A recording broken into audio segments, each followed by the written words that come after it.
Two sisters raced to their father's bedroom when he didn't come down for breakfast. What they found on his nightstand made them realize why he'd been teaching them everything so urgently. Peter Collins parked his old Toyota in front of St. Mary's Orphanage at 8:15 a.m., just like he had every Tuesday for the past 3 years. His knees cracked as he got out of the car. The morning air was crisp, and his breath made small clouds in front of his face. "Morning, Mr. Collins." Tommy, the gardener, waved from behind a hedge he was trimming. "Morning, Tommy. Rose is looking good this year." Peter touched his chest pocket, making sure his heart medication was there. The weight of the small pill bottle was reassuring. Inside, the orphanage smelled like cleaning products and oatmeal. Sister Margaret sat at the front desk, glasses perched on her nose, filling out paperwork. "They're in the playroom," she said without looking up. "The Wilsons just left." Another no. Peter's hand tightened on his cane. The Wilson couple had been the third potential adoptive family this month to visit the Johnson sisters. He'd watched them arrive an hour ago, dressed in expensive clothes, their SUV sparkling in the parking lot. The playroom door was open. Peter stopped in the doorway, watching. Sarah, the oldest at 14, sat in the corner with a book. Maya, 12, was braiding their youngest sister Lisa's hair. The other three, Tanya, Rachel, and Kim, were playing with blocks on the floor. "Look who's here," Sister Catherine called out from where she supervised. "It's Mr. Collins." 6 pairs of eyes turned to him. Lisa, only 6, jumped up first, her half-finished braid coming undone. "Mr. Collins, did you bring any garden tomatoes?" "Not today, sweetheart. But the plants are growing." Peter made his way to his usual chair, the big blue one by the window. His joints ached more than usual today. "How about you tell me how school was yesterday?" Lisa climbed onto his lap while the other girls gathered around, except for Sarah, who stayed in her corner but watched over her book. "Jenny Thompson said mean things again," Lisa said quietly. Peter saw Sarah's grip tighten on her book. "What kind of mean things?" "She said nobody wants us 'cause we're too many." "And 'cause we're—" Lisa's voice dropped to a whisper. "Different." Sarah slammed her book shut and walked over. "Lisa, what did I tell you about listening to Jenny? That she's stupid?" Lisa looked up at her oldest sister. "No, that's not." Sarah caught Peter's eye and sighed. "That her opinion doesn't matter." Peter watched Sarah with the younger ones. She'd been acting as their mother for years now, ever since their parents died in that car crash. The orphanage had tried to place them separately. 6 black sisters were hard to place together, Sister Margaret had explained. But Sarah had fought it, threatened to run away with all of them if they were split up. "Mr. Collins." Tanya, the second youngest at 8, tugged at his sleeve. "Can you tell us about Mrs. Collins again?" Peter's chest tightened, and not from his heart condition. "Well, she used to work right here in this room. That's how I met her. She loved children more than anyone I've ever known." "Did she have pretty hair like us?" Lisa touched her own curls. "She had beautiful hair. Different from yours, but beautiful in its own way." Peter looked at Sarah, still standing protectively near them. "She would have loved all of you." The lunch bell rang. Sister Catherine started herding children toward the cafeteria. Peter struggled to his feet, his knee protesting. "Mr. Collins?" Sarah spoke directly to him for the first time that day. "Are you okay? You look pale." "Just old bones, Sarah. Nothing to worry about." He smiled, but she didn't smile back. "Smart girl. Too smart sometimes." In the cafeteria, Peter sat at the table with all 6 sisters, like always. The other children gave them space. The Johnson sisters stuck together, and everyone knew it. Maya pushed her peas around her plate. The Wilsons asked weird questions. "Maya," Sarah warned. "They did. They asked if we'd be okay being the only black kids in their neighborhood, and if we'd want to change our names." Peter's fork stopped halfway to his mouth. "Change your names?" They thought Johnson wasn't fancy enough. Maya stabbed a pea. "I like our name." It was Dad's name. Peter looked at each girl's face. Sarah, fierce and protective. Maya, athletic and angry. Tanya, quiet but observant. Rachel, always drawing. Kim, who loved math. And little Lisa, still learning to be brave. The decision hit him like a physical force. Later, he'd blame it on his heart medication, or the memory of his late wife, or just plain old man stubbornness. But in that moment, Watching Maya destroy her peas while Sarah tried to keep the peace, he knew. "Girls," he said, his voice rougher than usual. "How would you feel about coming to live with me?" 6 forks clattered onto plates. Sarah's eyes narrowed. "What? I have a big house. Too big for just me. 4 bedrooms, a yard with a garden. Room for all of you. Is this a joke?" Maya's voice cracked. "No joke. I'd have to talk to Sister Margaret, fill out paperwork. But I'm serious if you're interested." Lisa bounced in her seat. "All of us? Together? All of you? Together?" Sarah stood up so fast her chair fell backward. Everyone in the cafeteria turned to look. You can't say things like that if you don't mean it." "Sarah." Peter met her eyes. "I mean it." She stared at him, and he saw everything in her face. Hope, fear, disbelief, and most of all, the desperate need to protect her sisters from another disappointment. "I need to talk to Sister Margaret," he said, standing slowly. His knee had stiffened during lunch. "Why don't you girls discuss it?" He made it halfway to Sister Margaret's office before his hands started shaking. What was he thinking? He was 65. He had a heart condition. He lived alone. He had no experience raising children, let alone 6 girls who'd been through so much. But then he heard Lisa's laugh ring out across the cafeteria, followed by Sarah's voice saying something quiet and stern. He thought of his empty house, of Margaret's last words to him before cancer took her. "Don't let that big heart of yours go to waste, Peter Collins." He knocked on Sister Margaret's door. "Come in," she called. Peter opened the door, his decision stronger with each step. "Sister Margaret, we need to talk about the Johnson sisters." "Peter, what are you thinking?" She looked up at him over her glasses. "I'm thinking it's time I did something crazy." He sat down across from her desk. "I want to adopt them. All of them." Sister Margaret took off her glasses. "Peter, I know what you're going to say. I'm too old. It's too many. I live alone. I'm white, they are black. The community will talk. Those aren't my only concerns. But yes, Margaret, my wife, she always said this place needed more crazy old folks willing to love kids who needed it." He leaned forward. "These girls need a home. Together. I have one to give them. There's paperwork. Home studies. Background checks. The court will want to know about your health, your finances. Then let's start the paperwork." Peter pulled out his reading glasses.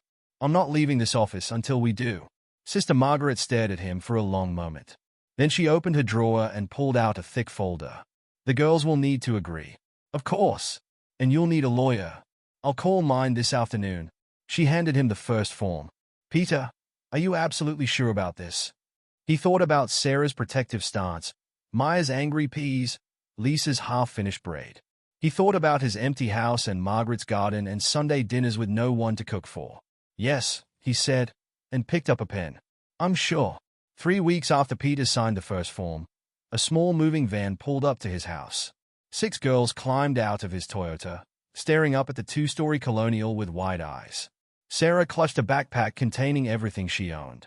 "It's so big," Lisa whispered, gripping Maya's hand.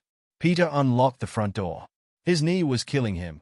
He'd spent the last 3 weeks preparing the house, turning his home office into a bedroom, clearing out Margaret's craft room, buying beds and dresses from secondhand stores. "Come on in," he said, holding the door open.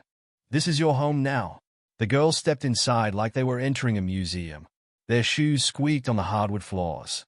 The moving van hadn't brought much, just beds, dresses, and 6 small boxes of clothes and possessions. "Kitchen's through there," Peter pointed. "Living room's here. Bedrooms are upstairs. Can we see our rooms?" Kim asked, bouncing on her toes. "Sure. Sarah, Maya, you'll share the big room at the end of the hall. Tanya and Rachel, you've got Margaret's old craft room. Kim and Lisa, you'll be in the office. My room's downstairs." They climbed the stairs slowly. Peter's knee made him take them one at a time. At the top, he opened the first door. "This is for Kim and Lisa."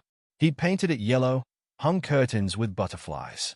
2 twin beds sat against opposite walls, each with a small desk beside it. Lisa ran to the bed by the window. "This one's mine." "Okay. Next room." Peter led them down the hall. The craft room was now purple, with 2 beds and a shared bookshelf. "Tanya, Rachel, this is yours." Rachel touched the art supplies he'd left on the desk. We can draw in here. It's your room. Just keep the markers off the walls. Sarah and Maya's room was last. He kept it simple. White walls, 2 beds, 2 dressers, 2 desks. A large window overlooked the backyard and garden. The bathroom's across the hall, Peter said. There's another one downstairs. Why don't you all get settled? I'll start dinner. He left them exploring their rooms downstairs. His hand shook as he pulled out pots and pans. What was he doing? 6 girls. 6 traumatized, scared girls who'd lost everything once already. The sound of footsteps and voices filtered down. Someone laughed. Maybe Tanya. A drawer slammed. Normal sounds. House sounds. Peter made spaghetti, Margaret's recipe. By 6, the smell of garlic bread brought the girls downstairs. Can we help? Maya asked. Set the table? Plates are in that cabinet. They worked together, finding cups and forks, filling water glasses. It was awkward, everyone saying, "Excuse me," and "sorry" as they moved around each other. Dinner was quiet at first. The only sounds were forks against plates and Lisa slurping her noodles until Sarah told her to stop. Tomorrow we'll go shopping, Peter said. You'll need school supplies. Some new clothes. Sarah's fork paused. We have clothes. You'll need more. And whatever else you want for your rooms. We don't need Sarah. Peter met her eyes. It's okay to need things. She looked down at her plate. After dinner, Peter showed them how to work the TV, the shower, the washing machine. He answered questions about school, they'd start next week, and about the neighbors and about his garden. By 9, Lisa was yawning. The younger girls went to bed first, then Tanya and Rachel.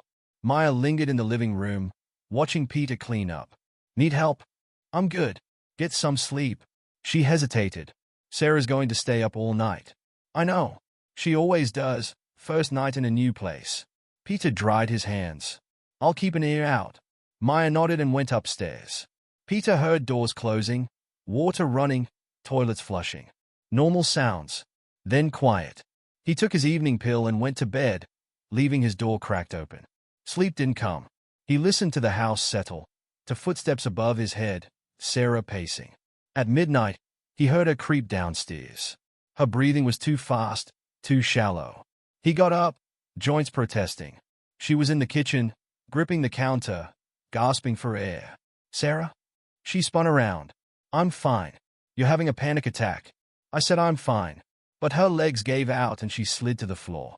Peter lowered himself down beside her, his knee screaming. Focus on my voice. Breathe with me. In, out.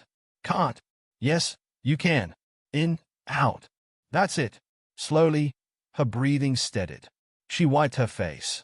Sorry. Don't be. I keep thinking this isn't real. That we'll wake up and be back there. Or split up. Or it's real. You don't know us. Why would you want us? Peter's chest ached. I know enough. I know you protect your sisters. I know Maya runs track and Tanya likes science and Rachel draws and Kim does math for fun and Lisa needs a sandwich cut diagonal or she won't eat it. Sarah stared at him. I know you're scared, he continued. You should be. This is scary. But Sarah, you don't have to be the parent anymore. You can be 14. I don't know how. Her voice cracked. We'll figure it out. They sat in silence. The refrigerator hummed. A car drove past outside. Tell me about your parents, Peter said. Sarah drew her knees up. Dad worked construction. Mom was a teacher. They took us to church on Sundays and made us do homework before TV and... She wiped her eyes. The accident was 2 years ago. Drunk driver. I'm sorry. Everyone's sorry. Doesn't change anything. No, it doesn't. More silence. Then, what about your wife? Margaret. Cancer? 3 years ago. We couldn't have kids. That's why she worked at the orphanage. She loved it there. Did she want to adopt? We talked about it. But then she got sick, and Peter rubbed his knee. She'd have loved you girls. Sarah picked at a loose thread on her pajamas. What if you get sick? The question hit him like a punch. His heart condition. The pills in his pocket. The doctor's warnings. I'm not going anywhere, he said, and prayed it wasn't a lie. Everyone says that. I know. But Sarah, listen to me. Even if something happened, which it won't, I've already set everything up. The house would be yours. There's money for college, for taking care of your sisters. You'll never be split up. She looked at him sharply. You did that already. First thing I did. It's all legal, all official. Why? Because you deserve to feel safe. Sarah's face crumpled. She covered it with her hands and sobbed, deep, raw sobs that shook her whole body. Peter put an arm around her shoulders and she turned, burying her face in his shirt. They sat there until dawn painted the kitchen windows pink. Peter's joints were frozen. His chest hurt, but Sarah's breathing had evened out into sleep. Maya found them there at 6, when she came down for her morning run. Is she okay? She whispered. Peter nodded. She will be. Maya got a blanket and draped it over her sister. Then she started the coffee maker and brought Peter his morning pill without being asked. One by one, the other girls came downstairs. They moved quietly, letting Sarah sleep. Peter heard them whispering, getting bowls of cereal, turning the TV volume low. Finally, Sarah stirred. She sat up, embarrassed, but before she could speak, Lisa ran in. Sarah, Mr. Collins, come see. Rachel drew our whole family on her wall. Lisa, Sarah groaned. We're not supposed to draw on Dash. It's okay, Peter said. It's their room. Let's go see. Sarah helped him up. His knee had locked completely. You okay? She asked quietly. Just old bones. She smiled, the first real smile he'd seen from her. That's what you always say. They climbed the stairs together, slowly. Above them, Rachel was defending her mural to Maya while Lisa clapped and Tanya offered artistic criticism, and Kim calculated how many more drawings would fit on the wall. Normal sounds. House sounds. Family sounds. Peter touched the pill bottle in his pocket and sent up a silent prayer. Just give me enough time. Give me enough time to make sure they are okay. Sarah squeezed his arm, just once, before running ahead to see the drawing. She left the door open behind her, inviting him in. A month into their new life, Peter woke to the sound of Maya's running shoes on the front porch. 5:30 a.m. Right on schedule. He groaned as he sat up, his chest tight. The morning pill helped, but lately the tightness came more often. The smell of coffee drifted up from the kitchen. Sarah was awake too. Then, she hadn't had another panic attack, but she still rose early, like she was standing guard. Peter found her at the kitchen table, homework spread out around her coffee mug. Advanced biology, he asked, pouring his own cup. Test today. She didn't look up. Maya forgot her protein shake. I'll catch her when she loops back. Peter took his pill with the coffee, watching Sarah work. Want to help me in the garden before everyone else wakes up. Now she looked up. I have to study. Studying's better after fresh air. Come on. 20 minutes. The morning air was crisp. Maya waved as she ran past, ponytail bouncing. Peter handed her the protein shake Sarah had made. Thanks. She jogged in place. Sarah, you coming to my meet Friday? Of course. Mr. Collins? Wouldn't miss it. He led Sarah to the tomato plants. Hey, like this. Support the vine while you check for ripe ones. They worked in silence. Sarah's hands were gentle with the plants, just like Margaret's had been. Above them, a light clicked on, Tanya getting ready for her science club. The neighbors are talking, Sarah said suddenly. Let them. They stare when we're in the yard. Mrs. Davidson from next door asked if we were some kind of social experiment. Peter's hands stilled on the tomato vine. What did you say? Nothing. Maya told her to mind her own business. Good girl. Sarah picked a ripe tomato. Aren't you worried what people think? No. Peter moved to the cucumber patch. Come here. These need checking too. She knelt beside him. But Dash, Sarah, look at me. He waited until she did. The only people whose opinions matter in this family are in this house. Understand? She nodded slowly. The back door slammed. Rachel ran out in her pajamas, waving a paper. Mr. Collins. Sarah, look what I drew. It was a garden scene. Their garden, with all 7 of them working in it. The details were incredible for an 11-year-old. Maya's running shoes, Lisa's missing front tooth, Sarah's curls, Peter's cane. It's beautiful, Peter said. We should frame it. Rachel beamed.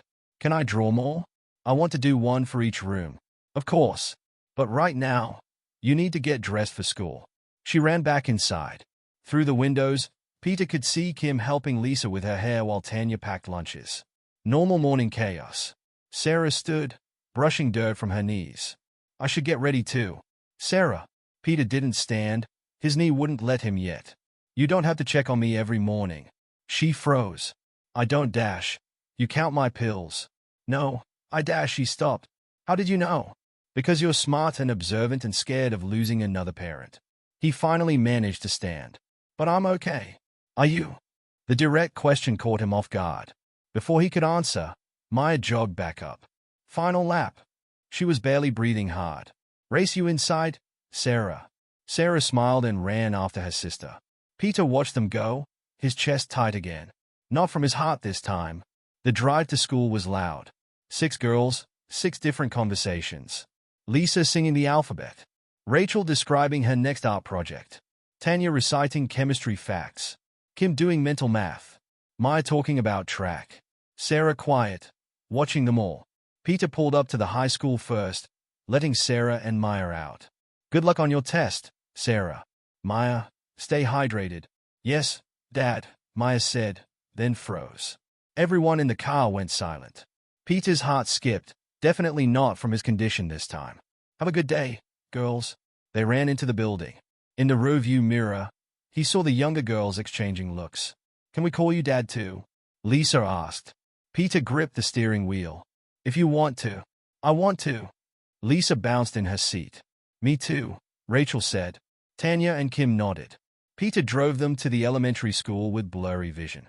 When he got home, he sat in his parked car for a long time, remembering the way Maya's voice had sounded saying that word. The house was too quiet. He started cleaning, trying to keep his hands busy.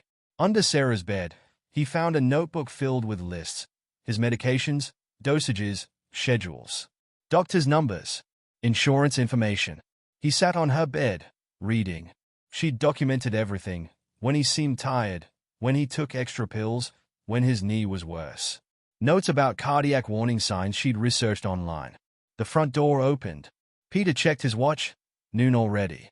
Margaret, the housekeeper he'd hired to help with laundry and cleaning, called out a greeting. Up here, he called back. She appeared in the doorway. Everything okay? Mr. Collins? He held up the notebook. They are scared of losing another parent. Margaret sat beside him. She was older than him, had grown children of her own. They love you. I'm too old for this. What was I thinking? You were thinking those girls needed a father. She took the notebook. And you need them just as much. I should tell them. About my heart. Yes, you should. He went downstairs and called his doctor. Made an appointment for a full checkup. Then he started dinner, chicken and rice, Sarah's favorite. The girls came home in waves. First the younger ones, dropped off by the school bus. Then Maya from track practice. Finally Sarah, who had stayed late to study. Family meeting after dinner, Peter announced once they were all seated. Sarah's hand tightened on her fork. Why? Nothing bad. Just need to talk. They ate quickly, tension building. Peter waited until the dishes were done and they were all in the living room. Lisa crawled into his lap. She did that more often now, like she was making up for years of missing fathers. I found your notebook, Sarah. She paled. I can explain dash. No need. He pulled out his pill bottle. You're right. I should have told you all everything from the beginning. He explained about his heart condition, the medication, the doctor's warnings. Sarah's list had been surprisingly accurate. Are you going to die? Lisa's voice wobbled. Everyone dies, sweetheart. But I'm taking care of myself. And I have a doctor's appointment next week to make sure everything's okay. Can I come? Sarah asked. We'll all go, Maya said firmly. Peter looked at their faces, scared but determined. Okay, we'll all go. And you'll tell us if you feel bad. Tanya asked. Promise. And take your medicine on time. Kim added. Yes. And rest when you need to. Rachel this time. I promise. He hugged Lisa closer. I'm not going anywhere for a long time. Sarah got up and grabbed her notebook. She ripped out all the pages she'd written. No more secrets. No more secrets. They ended up piled on the couch, watching a movie. Lisa fell asleep on Peter. Rachel drew their family again. Kim did homework. Tanya read. Maya and Sarah whispered about school. Peter looked at them all and sent up another prayer. Thank you. However long or short this is, thank you. The next morning, he woke to the sound of Maya's running shoes. Sarah was in the garden already, checking the tomatoes. Through the window, He saw Rachel drawing on her wall again. Tanya recited chemistry while Kim did Lisa's hair. Normal sounds. Family sounds. His chest was tight, but his heart was full. The morning of Maya's big track meet dawned cold and clear. Peter woke with a heaviness in his chest that wasn't just anxiety. He sat on the edge of his bed, taking slow breaths. The clock read 5:15 a.m. Maya would start her warm-up run soon. "Dad?" Sarah's voice came through his door. "You okay?" "Fine." He swallowed his morning pill. "Just tired?" The door opened. Sarah stood there in her pajamas, frowning. "You don't look good." "Thanks for the compliment." He managed to stand. His knee wasn't the problem today. The pressure in his chest felt like a weight. "Maybe we should skip the meet dash." "Don't you dare." He straightened up with effort. "This is Maya's big day." "I'm fine." Sarah didn't look convinced, but Maya's running shoes hit the porch before she could argue. Peter shooed Sarah out so he could get dressed. His hands shook as he buttoned his shirt. The pressure wasn't easing. He took an extra pill, just this once. Just to get through today. The kitchen was chaos. Lisa had spilled cereal. Rachel couldn't find her lucky hairband. Kim was quizzing Maya on the track record she needed to beat. Tanya made protein shakes. "Dad, can you sign this?" Rachel thrust a permission slip at him. "Dad, Lisa took my shoes." Kim complained. "Did not." Peter signed the form with an unsteady hand. "Lisa, give Kim her shoes." "Maya, eat something." "Can't." Nervous, Maya paced the kitchen. "Toast. Now." She grabbed a piece of toast but just held it. Sarah watched Peter over her coffee cup, eyes narrow. The drive to the track meet was loud. All 6 girls had made signs for Maya. Lisa's was covered in glitter that kept falling on everyone. The younger girls sang Maya's favorite pump-up song while she sat silent, clutching her gym bag. Peter's chest hurt more with each mile. He gripped the steering wheel harder. The parking lot was packed. Families streamed toward the track, carrying coolers and chairs.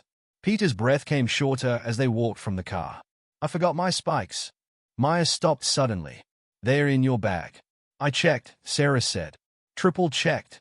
Maya nodded, but her hands shook as she adjusted her bag. Peter put a hand on her shoulder. "You've got this. What if I'm not fast enough? What if I fall?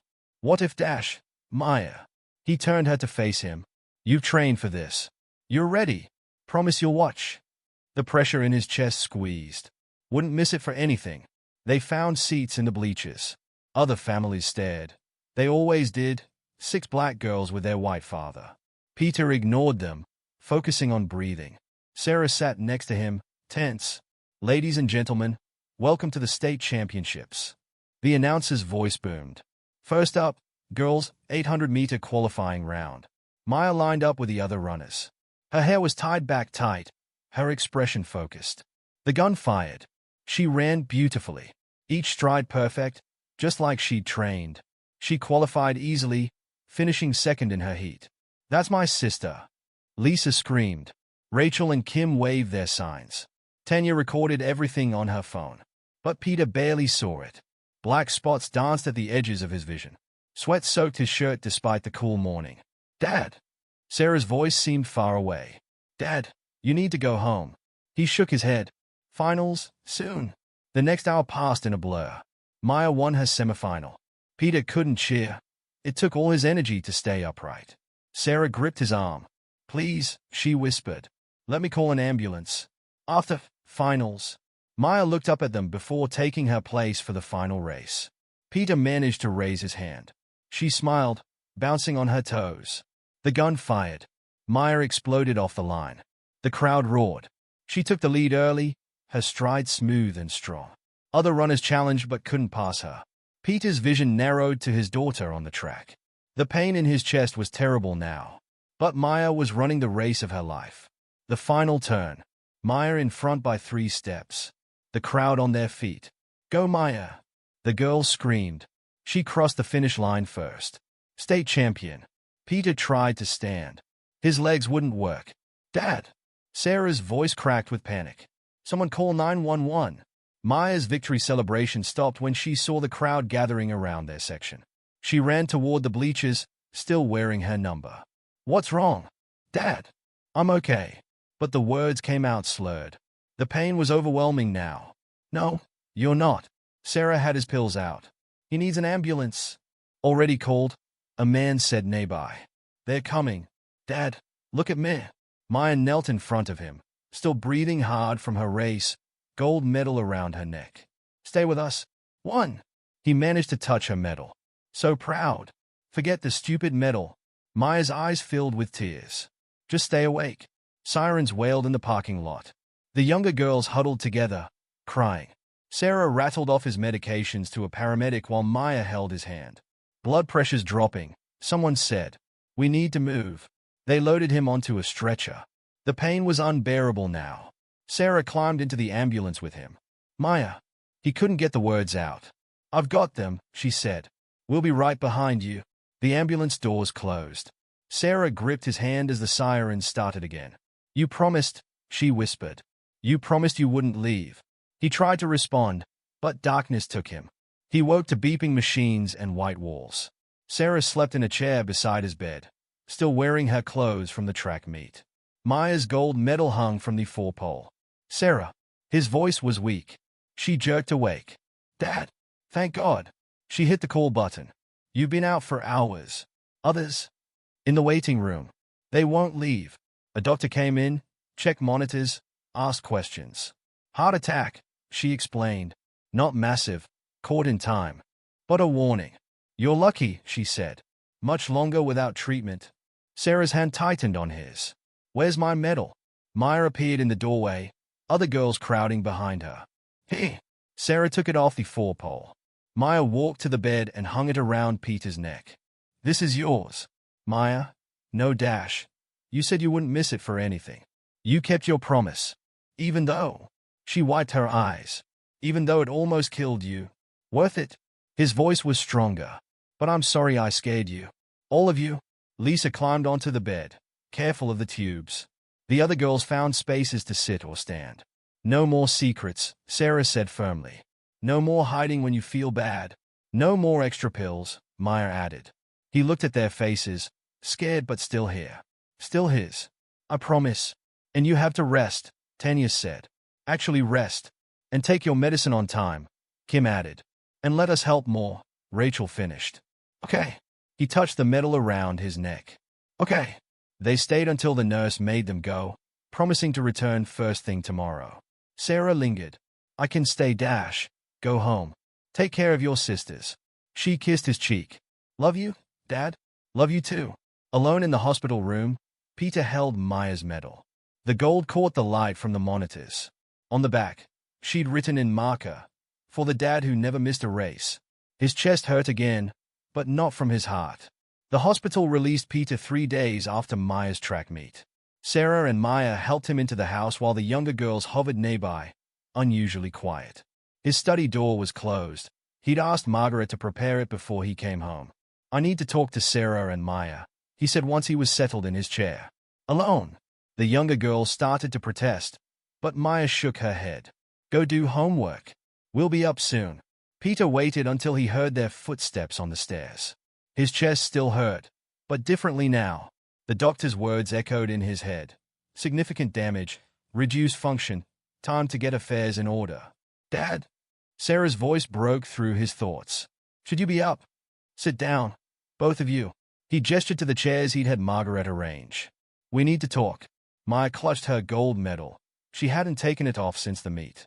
"Is it bad news?" "Not exactly." Peter opened his desk drawer. "But we need to be practical." Sarah's back straightened. "What does that mean?" He pulled out a thick folder. "This is everything you need to know. Bank accounts, insurance, the house deed. It's all in your names. All 6 of you." "Stop." Maya stood up. "We're not talking about this." "Maya Dash, no. You're fine. You just need rest. Sit down." His voice was firm. "Please." She sat, but her hands shook. The doctor was clear. Peter continued. "My heart is damaged. I'm not dying tomorrow, but..." He took a breath. "We need to be prepared." "How long?" Sarah's voice was steady, but her fingers dug into the chair arms. "They don't know exactly. Could be years. Could be less." Maya started crying silently. Sarah didn't move. "Listen to me." Peter opened the folder. "Everything's taken care of. The house is paid off. There's money for college, for taking care of your sisters. My pension, my savings, it's all arranged. We don't care about money, Maya said. I know, but I need you to understand this part. He pulled out more papers. Sarah, on your 18th birthday, you'll become the legal guardian of your sisters. It's already filed with the court. Maya will be your backup if anything happens to you. Sarah finally moved, reaching for the papers with trembling hands. But that's 4 years away. I plan to be here for it. He smiled slightly. But if I'm not? Don't. Maya stood again, pacing. Please don't. Peter pulled a small jewelry box from his drawer. These were Margaret's. She wanted them to go to our daughters. Inside were 2 delicate gold necklaces. One had a small heart pendant, the other a running shoe charm. She bought the running shoe charm years ago, Peter said. Said our daughter would be a runner. Guess she knew. Maya took the necklace, holding it like it might break. Sarah stared at the heart pendant but didn't touch it. There's more in here for the younger girls when they are older. Peter closed the jewelry box. But right now, I need you two to listen carefully. He pulled out a notebook. Not Sarah's medical notes this time, but his own. I've written down everything I can think of. When the property taxes are due. How to fix the washing machine when it makes that weird noise. Lisa's allergy medication schedule. Tanya's science camp registration for next summer. Rachel's art class receipts. Kim's math tutor's phone number. The girls listened as he went through every detail of running their lives. Maya stopped pacing. Sarah took notes. The garden needs water every morning in summer, less in winter. The tomatoes dash. Dad? Sarah's voice cracked. Please. He stopped. In the silence, they could hear the younger girls upstairs. Lisa practicing her reading, Rachel humming while she drew, Tanya explaining chemistry to Kim. I'm not giving up, Peter said finally. I'm going to fight like hell to see you all grow up. But I need to know you'll be okay. That you'll take care of each other. We will. Maya sat back down. But you have to fight. Really fight. I promise. He touched his chest, where the pain lived now. But you have to promise too. Sarah, promise you'll go to college. Maya, promise you'll keep running. I can't leave for college, Sarah protested. The girls dash. We'll be fine. The local university has an excellent biology program. You can live at home. She blinked. How did you know I want to study biology? I pay attention. He smiled. Just like I know Maya's already being scouted by track teams, Maya touched her medal. I told them I won't go far from home. Good. Peter handed Sarah a business card. This is my lawyer. She has copies of everything in this folder. Call her if you need anything. Sarah put the card carefully in her wallet. What do we tell the others? The truth. Not everything. They're too young. But enough. Maya put her necklace on, the running shoe charm catching the light. I'm going to win states again next year. You have to be there. Wouldn't miss it. Sarah finally picked up her necklace, the heart pendant swinging. I'm still going to count your pills. I know. They sat in silence again, listening to the house sounds above them. Then Lisa's voice called down. Dad. Sarah. Maya. Rachel drew another picture, and Kim solved a really hard math problem, and Tanya made her chemicals change color. Come see. Peter stood slowly, his chest tight. Let's go see. Maya held him up while Sarah gathered the papers, tucking them safely away. At the study door, she paused. Dad. Yes. Thank you. For choosing us. His vision blurred. Best decision I ever made. They climbed the stairs together, following the sounds of their family. In Rachel and Tanya's room, a new drawing covered one wall, all 7 of them in the garden, Maya's medal shining gold, Sarah in a lab coat, Peter standing straight and strong. It's the future, Rachel explained. See, I made Dad's hair all white, and I calculated how many more drawings will fit on the wall, Kim added. Exactly 4 to 7. And look, Tanya held up a test tube of swirling blue liquid. It changes color with temperature. Lisa bounced on Rachel's bed, and I read a whole page by myself. Peter sat on the bed, gathering Lisa close. Maya showed off her necklace. Sarah explained about Margaret's jewelry, leaving out the harder parts of their conversation. The girls talked over each other, sharing their day's achievements. Peter listened, memorizing their voices, their laughs, the way Lisa curled into his side, how Maya kept touching her medal, Sarah's careful watchfulness. His chest hurt, but he didn't reach for his pills. Not yet. This moment, his family whole and happy, was worth a little pain. Later, he'd write in his notebook, Lisa likes bedtime stories about princesses who save themselves. Rachel needs new charcoal pencils every month. Tanya's afraid of thunderstorms but won't admit it. Kim counts everything when she's nervous. Maya runs fastest when she's angry. Sarah needs reminding that she's allowed to be a kid. And at the bottom, they're going to be okay. They have each other. Margaret, I kept my promise. Our big heart didn't go to waste. Maya's running shoes hit the porch at 5:30 a.m., same as always. Sarah was already in the kitchen, making coffee, same as always. But something felt wrong. The house was too quiet. Dad's not up, Maya said, coming in from her warm-up lap. She was sweating despite the cool morning. Sarah checked the time. 6:15. He's probably tired from yesterday. But her hand shook as she poured coffee. They'd had a good day yesterday. Peter had watched Maya train, helped Sarah with college applications, played board games with the younger girls. He'd seemed tired but happy. I'm going to check. Maya headed for his room. Maya, wait dash, but Sarah was already following her. Peter's door was closed. Maya knocked softly. Dad? You awake? No answer. Sarah's chest tightened. Maybe we should wait dash. Maya opened the door. The room was dark. On the nightstand, Peter's pill bottle sat next to a framed photo of all of them at Maya's track meet. A piece of paper lay under the frame. Dad? Maya's voice cracked. Daddy? Sarah hit the light switch. Peter lay in bed, peaceful, like he was sleeping. But Sarah knew. She'd seen that stillness before, in another bedroom, with their first parents. No. Maya rushed to the bed. Dad, wake up. Please wake up. Sarah couldn't move. Her eyes fixed on the paper under the photo. She recognized Peter's handwriting. My beautiful girls, I love you. I'm sorry. Take care of each other. Dad, Sarah. Maya was shaking Peter now. Help me. He's just sleeping. Sarah's body moved on autopilot. She touched Peter's wrist, his neck. No pulse. His skin was cool. Maya. She grabbed her sister's hands. Maya, stop. No. We have to wake him up. Call 911. He's gone. No. Maya tried to pull away. You promised, she screamed at Peter. You promised you'd see me run again. Footsteps thundered down the stairs. The younger girls appeared in the doorway. What's wrong? Lisa asked. Why is Maya crying? Sarah moved fast, pushing them back. Go upstairs.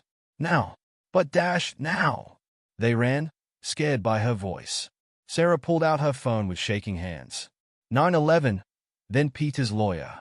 Then Margaret. Maya hadn't moved from Peter's side. She clutched his hand, sobbing. The gold medal around her neck caught the morning light. Sirens wailed in the distance. Sarah had to be practical. Like Peter taught her, she grabbed the folder from his desk, the one with all the papers. Found their insurance cards. His medical information. The paramedics were gentle but firm. They confirmed what Sarah already knew. Time of death estimated between midnight and 3 a.m. His heart, they said, quick and painless. Margaret arrived as they were covering Peter's body. She took one look and took charge. Girls, upstairs. Pack overnight bags. You'll stay with me until... She stopped. Just pack bags. We're not leaving him. Maya's voice was raw. Yes, you are. Margaret was crying but firm. Your sisters need you. Both of you. Go. Sarah dragged Maya upstairs. The younger girls huddled in Lisa's room, terrified. Where's Dad? Kim asked. Sarah sat on the bed. How had Peter done this? How had he told them about their parents? Dad. Her voice broke. Dad's heart was very sick. You know that. And last night he went to sleep and didn't wake up. Silence. Then Lisa wailed. Rachel threw her sketchbook across the room. Tanya went completely still. Kim started counting things compulsively. Books, pencils, anything she could see. He promised. Maya punched the wall. He promised he wouldn't leave. Stop. Sarah grabbed her. We can't. We have to. She couldn't finish. They collapsed together, all 6 sisters holding each other as their world fell apart again. Margaret found them like that. She didn't speak, just started packing bags. The paramedics were gone. A police officer waited downstairs. Standard procedure, she explained. What about school? Tanya asked in a small voice. Not today. Margaret zipped a bag. Maybe not tomorrow. We'll figure it out. Sarah moved on autopilot. Pack bags. Hold Lisa. Stop Maya from punching more walls. Answer the officer's questions. Sign papers. Watch them take Peter away. A car pulled up. Sarah looked out the window. Child services. The same woman who'd handled their parents' case. No. Maya saw her too. No, they can't separate us. Dad fixed it. He promised. The papers. Sarah ran downstairs, grabbed the folder. He arranged everything. The social worker, Mrs. Chen, remembered them. She was kind but firm. Sarah's only 16, she explained. The guardianship doesn't take effect until she's 18. Until then, Until then, they stay with me, Margaret interrupted. I've already filed the paperwork. Emergency foster care license. Peter arranged it months ago. Mrs. Chen checked her files. I see it here. But nothing. Margaret stood straight. These girls have lost enough. They're staying together. More papers. More signatures. Sarah's hand cramped, but she kept signing. The lawyer arrived. Peter's lawyer, now their lawyer. She had copies of everything, just like Peter promised. The house is theirs, she explained to Mrs. Chen. The accounts are set up. Peter did everything right. Finally, they had to leave. Margaret's car was too small for all of them, but nobody wanted to separate. They squeeze in, bags on laps. Sarah looked back at the house. Peter's garden needed watering. The tomatoes, she started crying then, really crying. Maya held her while Margaret drove. At Margaret's house, the younger girls collapsed into exhausted sleep. Maya sat by the window, touching her medal, whispering, "You promised, you promised, you promised." Sarah found Peter's notebook in the folder. New pages she hadn't seen. Sarah, you're stronger than you know. I've watched you mother your sisters since the day I met you. But remember to let yourself be mothered sometimes too. Margaret will help. Let her. Maya, your strength isn't just in your legs, it's in your heart. Keep running, but remember to stop and rest sometimes. That medal's just the first of many. Tanya, your mind is brilliant. Don't let fear hold you back. Those chemicals you mixed, that was real science, not just playing. Rachel, keep drawing our family. Add to it as it grows. Your art tells our story better than words ever could. Kim, numbers make sense when the world doesn't. That's okay. But don't forget to look up from your calculations sometimes and see the people who love you. Lisa, you're not too young to remember me.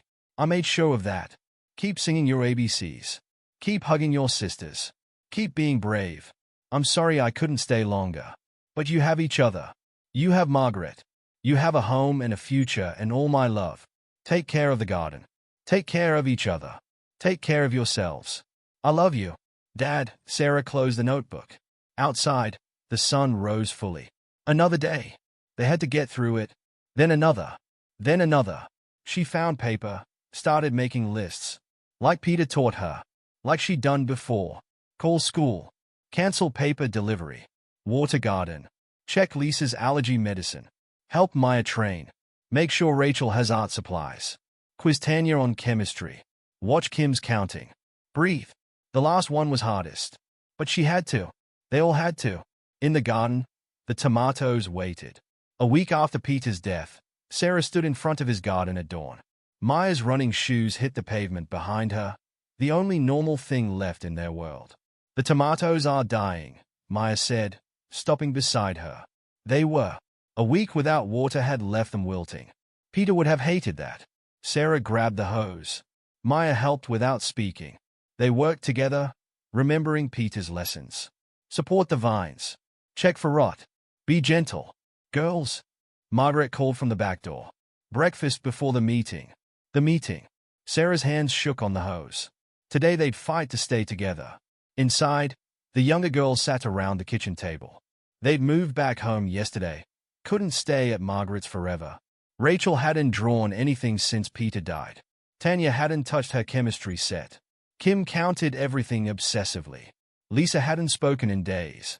Eat, Sarah said, putting toast in front of Lisa. All of you? Not hungry. Maya paced. Eat anyway. They choked down breakfast. Sarah made sure everyone was dressed properly. First impressions mattered today. Lisa clung to her hand as they walked into the school. Principal Martinez waited in her office. She'd known Peter, had seen him at every school event, every parent-teacher conference. Her eyes were red. Sarah, Maya. She hugged them. Girls, I'm so sorry. Mrs. Chen from Child Services sat with their lawyer, Ms. Parker. Papers covered the desk. Let's begin, Mrs. Chen said. Sarah squeezed Lisa's hand. We want to stay together. In our house. Sarah, Mrs. Chen's voice was gentle. You're 16. Maya's 14. The others are even younger. The court won't dash. The court doesn't have to. Ms. Parker pulled out papers, Peter's papers. Everything's arranged. Margaret has emergency custody until Sarah turns 18. The house is paid for. There's money for care. It's not about money. Mrs. Chen frowned. It's about supervision. Support. Structure. They have that. Principal Martinez spoke up. I've watched these girls for months. Sarah maintains a 4.0 GPA while helping raise her sisters. Maya's our star athlete. The younger ones are thriving. Because of Peter, Mrs. Chen said. No. Maya stopped pacing. Because of us. Dad taught us, but we did the work. We still are. Sarah pulled out her phone, showed them her lists. Doctor appointments, school schedules, meal plans, bills. I handle it all. You shouldn't have to, but I can. I do. And I'm not alone. Sarah gestured to her sisters. Maya handles sports and after-school activities. Tanya tutors the younger ones in science. Rachel helps with art projects. Kim manages our calendars. Even Lisa helps with chores. And you have me, Margaret added. I'm there every day. Plus their lawyer, their doctors, their teachers. Peter built a support system. Mrs. Chen studied her files. Your grades since Peter adopted you are exceptional. All of you. Dad believed in education. Maya touched her medal. In working hard. And you have income? Beyond the trust fund. I got a scholarship. Sarah pulled out more papers. Full ride to State University. I can live at home, study biology like Dad wanted. I have scouts looking at me, Maya added. For track. Athletic scholarships. Principal Martinez nodded. Maya's on track to break state records. Sarah's been accepted to our advanced placement program. Tanya's science fair project won first place. Rachel's art is in galleries. Kim's math scores are off the charts. Lisa's reading above grade level. We're not just surviving, Sarah said. We're succeeding. Because that's what Dad taught us to do. Mrs. Chen was quiet for a long moment. There will be conditions. Regular check-ins. Counseling. Continued supervision from Margaret. Anything, Sarah agreed. And you'll need help. All of you. This is a lot of responsibility. We know. Maya finally sat down. But we can do it. Together. Mrs. Chen looked at each sister. Sarah, straight-backed and determined. Maya, gripping her medal. Tanya, taking notes. Rachel, clutching her sketchbook. Kim, counting ceiling tiles. Lisa, still holding Sarah's hand. Principal Martinez, you'll monitor their progress. Every day. Margaret, you understand your responsibilities. Completely. Ms. Parker, the legal paperwork is in order. Everything Peter arranged is rock solid. Mrs. Chen signed a paper. Temporary approval, pending court confirmation. Don't make me regret this. Sarah's knees went weak. Maya grabbed her arm. Thank you, Sarah whispered. Don't thank me yet. Mrs. Chen gathered her files. This won't be easy. Nothing worth doing is, Maya said. Dad taught us that too. They left the office in a daze. In the hallway, Sarah saw Peter's photo among other parent volunteers. His smile reached his eyes. Home? Margaret asked. Sarah checked her list. No. Tanya has science club. Kim has math tutoring. Rachel has art class. Lisa has reading group. Maya has training. I can skip dash, Maya started. No. Dad wouldn't want that. Sarah straightened her shoulders. Normal routine. They split up. Margaret took the younger girls. Maya headed to the track. Sarah walked to AP Biology. Her teacher stopped her at the door. We're studying the heart today. You can skip dash. No. Sarah sat down. I need to learn this. The day passed. Sarah took notes, answered questions, helped her sisters with homework. Normal things. Hard things. After dinner, she found Maya in the garden. The tomatoes look better, Maya said. Yeah. Sarah touched a vine. What's that? New growth. Tiny green buds pushing through soil Peter had turned. He planted these last week. Maya knelt in the dirt. Said they were for next season. Sarah knelt too. He knew. He knew a lot of things. Maya wiped her eyes. Like how much we could handle. Inside, Rachel was drawing again. Their family around the dinner table, an empty chair at the head. Tanya mixed chemicals, creating the blue Peter had loved. Kim calculated how many days until Sarah's 18th birthday. Lisa sang the OBCs. Sarah made a new list: water garden, check homework, schedule counseling, buy groceries, fill prescriptions, love sisters, make dad proud. The last two weren't really tasks, but she wrote them anyway. In her room, she found one last note from Peter tucked into her biology textbook. Sarah, the heart is just a muscle. Remember that in class. It pumps blood. It can be strong or weak. It can fail. But love? That's something else entirely. That's what keeps you going when the heart stops. You know this. You've survived it before. You'll survive it again. Just keep going. Keep loving. Keep living. I'm so proud of you. Love, Dad. Sarah traced his words. Then she opened her textbook and started studying. Tomorrow would be hard, but they'd get through it.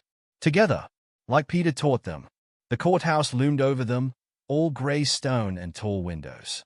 Sarah gripped Maya's hand as they climbed the steps. Behind them, Margaret herded the younger girls, all dressed in their best clothes.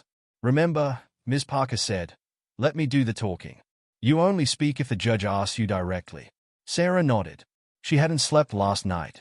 None of them had. Today would decide everything. The courtroom was smaller than she expected. Their lawyer guided them to the front row. Mrs. Chen sat across the aisle, gave them a small nod. All rise, the bailiff called. The Honorable Judge Wilson presiding.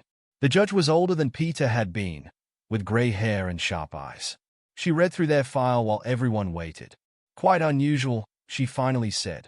6 minors seeking to remain in their family home after the death of their adoptive father. Your Honor, Ms. Parker stood. Peter Collins planned extensively for this possibility. All arrangements are legally sound. So I see. The judge looked at Sarah. Miss Collins, please approach. Sarah's legs shook as she walked forward. The judge studied her. You're 16. Yes, Your Honor. And you believe you can care for 5 younger sisters. Sarah straightened her spine. I already do. With help. Tell me about this help. Margaret Thompson provides daily supervision. Principal Martinez monitors our school progress. Mrs. Chen checks on us weekly. We have doctors, teachers, counselors. Dad, Peter, he made sure we wouldn't be alone. In your own future, college. I have a full scholarship to State University. I can live at home, study biology. The judge turned to Maya. Miss Collins II, approach. Maya joined her sister. Her track medal caught the light. You're an athlete. Yes, Your Honor. State champion in the 800 meters. And you help care for your sisters. We all do. Different jobs. I handle sports, after-school stuff. Make sure everyone gets exercise. Dad taught us about teamwork. The judge nodded. The younger girls, stand please. Tanya, Rachel, Kim, and Lisa stood. Lisa clutched her ABC book. She carried it everywhere now, like a shield. Girls, do you want to stay together? In your house? Yes, they said in unison. Even though it's hard. It's harder to be apart, Tanya said quietly. The judge looked at Mrs. Chen. Child Services position. We support the current arrangement, Your Honor. The girls are thriving despite their loss. Peter Collins' preparations were thorough. Margaret Thompson. Margaret stood. I'm committed to these girls, Your Honor. Peter was my friend. This is my family now too. The judge was quiet for a long moment. Sarah held her breath. I've seen many families in this courtroom, the judge finally said. Many broken by loss. But I've rarely seen such preparation, such determination, such love. She picked up her pen. Petition granted. Margaret Thompson will retain emergency custody until Sarah Collins reaches 18. At that time, guardianship will transfer as Peter Collins arranged. The house and trust remain as established. Sarah's knees buckled. Maya caught her. However, the judge leaned forward. Regular check-ins will continue. Counseling is mandatory. School performance must remain strong. And Sarah, yes, Your Honor. Take care of yourself too. That's an order. Yes, Your Honor. Outside the courthouse, they hugged Margaret, Ms. Parker, even Mrs. Chen. Home? Lisa asked, one of the few words she'd spoken since Peter died. Home? Sarah agreed. The house was quiet when they arrived. Sarah went straight to the garden, her stress relief now, like it had been Peter's. Need help? Maya asked. Always.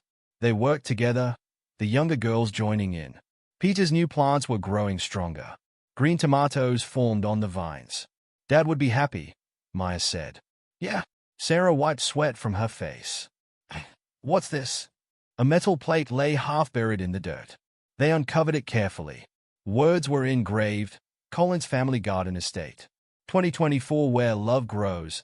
He must have put it here that last week, Margaret said softly. Lisa traced the letters. Can we add to it? What do you want to add? Sarah asked. Our names. All of us. That afternoon, they took the plate to a local engraver. He added 7 names under Peter's words. Sarah Collins, Maya Collins, Tanya Collins, Rachel Collins, Kim Collins, Lisa Collins, Margaret Thompson family's family, Margaret said when they tried to talk her out of adding her name. They replanted the marker together. Rachel drew a picture of it. Tanya calculated the best angle for sun exposure. Kim counted the letters. Lisa sang while they worked. Inside, Sarah found Peter's notebook again. A page she hadn't seen before. The garden will outlive me. That's the point of gardens. They keep growing. Keep giving. Keep teaching. Sarah will understand first. Maya's already learning. The others will get it in time. Life's like that. You plant seeds. You tend them. You hope. I didn't have enough time with my girls. But I had some time. I planted what I could. They'll grow. They'll bloom. They'll plant their own garden someday. That's enough. That has to be enough. Sarah closed the notebook. Upstairs, she heard Maya helping Lisa with homework. Rachel and Tanya worked on a science project. Kim organized their schedules. Normal sounds. Different normal. She made a new list. Call university about housing exemption. Schedule team physicals for Maya's track season. Buy Rachel more charcoal. Help Tanya with science fair. Check Kim's counting. Listen to Lisa read. Plant new seeds. The last one wasn't a task exactly, but Peter would have understood. That night, they ate dinner together. Margaret stayed. They talked about school, sports, art, science, plans for tomorrow, next week, next year. The empty chair at the table still hurt, but they were learning to look at it differently, not just as a space where Peter should be, but as a reminder of what he'd given them. A home, a family, a future. Sarah touched the heart pendant she always wore now. Maya's running shoe charm caught the light. Dad would be proud, Maya said suddenly. He is proud, Margaret corrected. Present tense. Sarah looked at her sisters, all of them growing, hurting, healing, living. Yeah, she said. He is. 1 year after Peter's death, Sarah woke to the sound of Maya's running shoes on the porch. 5:30 a.m.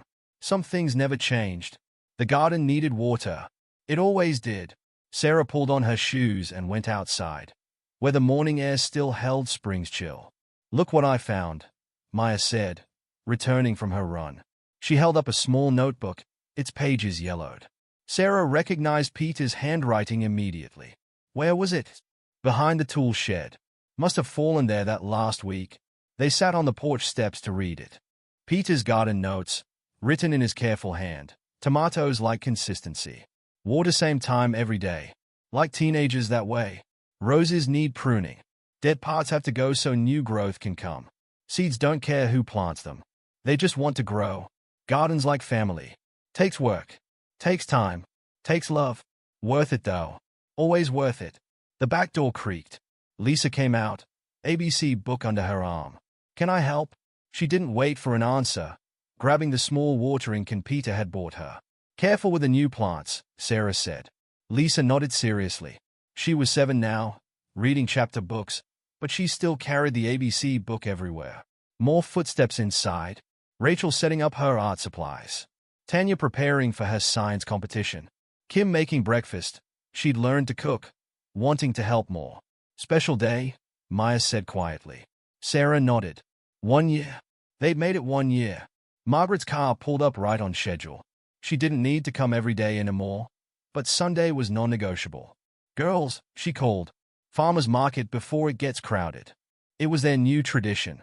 Every Sunday, they bought ingredients together, then cooked together, then ate together, like Peter had taught them.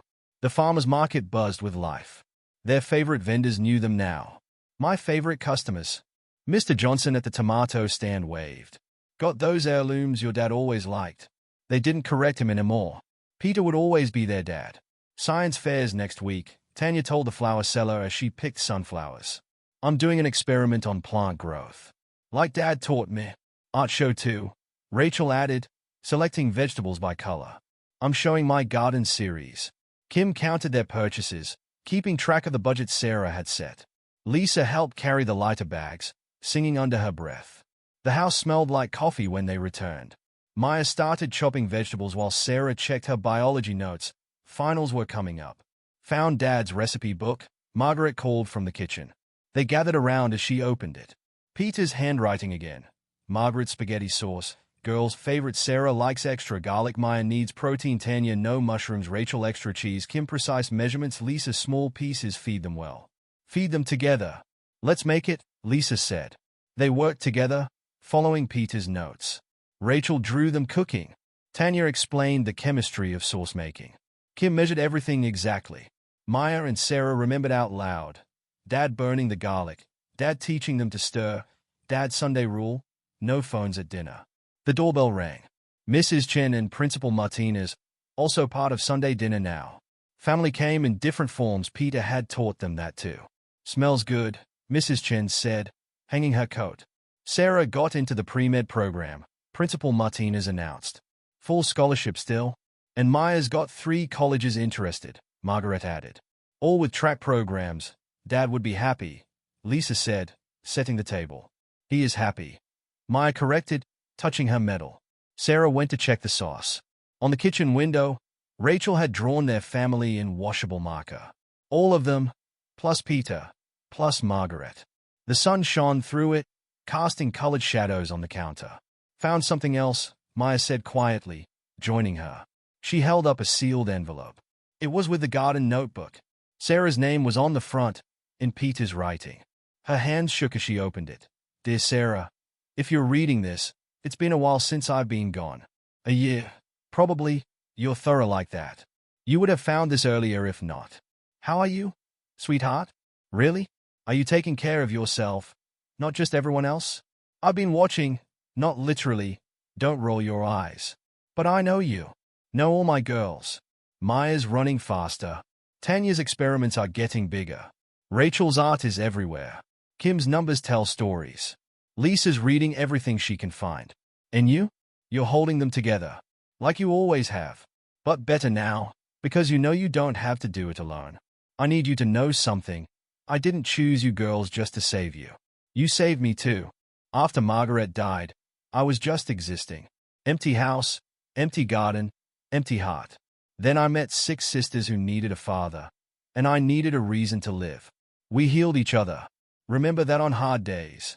Remember that when the garden needs water, or Maya's upset about a race, or Tanya's experiments explode, or Rachel runs out of art supplies, or Kim counts too much, or Lisa misses me.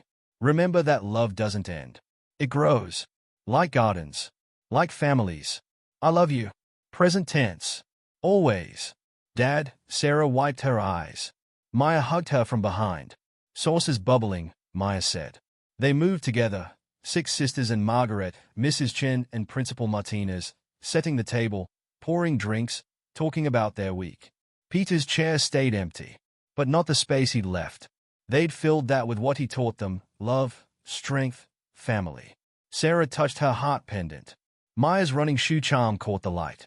Tanya explained photosynthesis to Mrs. Chen. Rachel showed Principal Martinez her latest drawings. Kim calculated how many Sundays they'd had together. Lisa read aloud from her chapter book. Normal sounds. Family sounds. In the garden, Peter's tomatoes grew. On the walls, Rachel's art told their story. In the kitchen, his recipes fed them. In their hearts, his love lived. Sarah made one last list. Water garden love sisters live fully make dad proud plant seeds grow. She looked at her family around the table and added one more line. Remember, we're okay. We have each other. Maya caught her eye and smiled. Outside, the garden bloomed. Inside, they were home. Peter had taught them well.